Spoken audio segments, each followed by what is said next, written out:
Hi, you guys. Happy Friday. I just wanted to take a second and empower you on this Friday.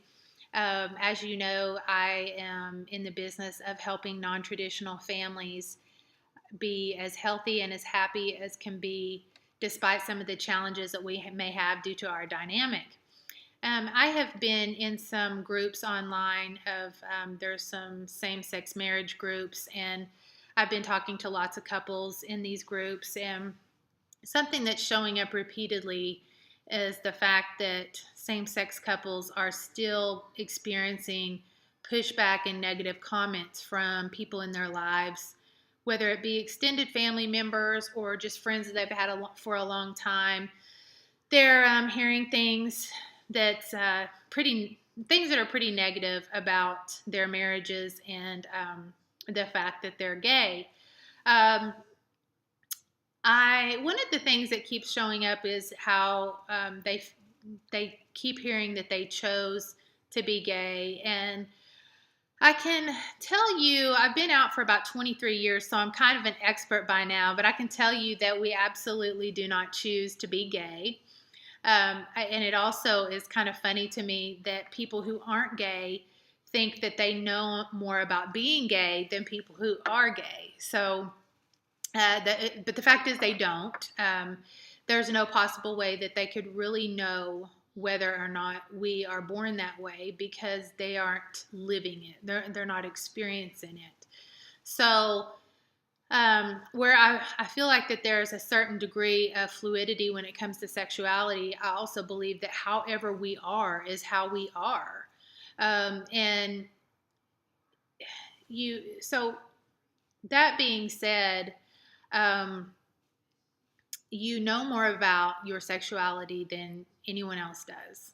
So I just wanted to give you some words of comfort, hopefully, about handling and managing people in your lives that continuously say negative things about you as you are, or maybe who you married because it's someone of the same sex.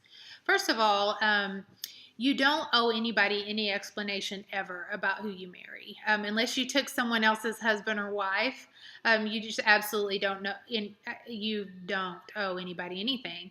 Um, if you are financially dependent upon someone in your extended family or friends of yours, I would suggest you immediately start becoming independent financially, because lots of times people will feel entitled to say something about your lives if they are paying your bills. So that's one of the things I would deal with first. But second, you need to set up some boundaries in your life, and these are just basically where you sit people down and let them know that you realize how they feel, and that you may not have the power to change that. But what you do have the power over is what you will accept in terms of behavior from other people. So, in particularly, if you have children, I would strongly suggest that you put some boundaries in place on what's acceptable for people to say to you about your marriage or your quote unquote lifestyle. So, um, these are hard conversations to have, but they're really important. And it's a really good way to keep your relationship with that person strong, even though the initial conversation is tough. It keeps you from building up resentment over the years from having to continuously hear things like, you chose this, it's wrong, you're going to hell, whatever it happens to be. And those are some of the things that I've been hearing lately that people are listening to, and you don't have to listen to it. That doesn't mean that you have to stop loving the person. And like I said, if you have these conversations and put these boundaries in place, lots of times your relationships will flourish because you're no longer having to hear that negativity about you at your core. I mean, let's face it, we are gay people, and when we hear that that is wrong. It's tough to hear because it's not an action that we chose to carry out. It's something that we are. Did we choose to marry someone of the same sex? Absolutely. But it wouldn't have mattered. I mean, we would still be gay, even if we stayed single the rest of our lives, even if we never had any kind of romantic relationships at all, or even if we married someone of the opposite sex. That doesn't change our sexual makeup, our orientation. And so it's tough to hear that lots of times. And it takes a long time to build thick skin when it comes to things like that. Um, Sometimes, it can take years to feel that you are comfortable and proud of who you are, regardless of who says what.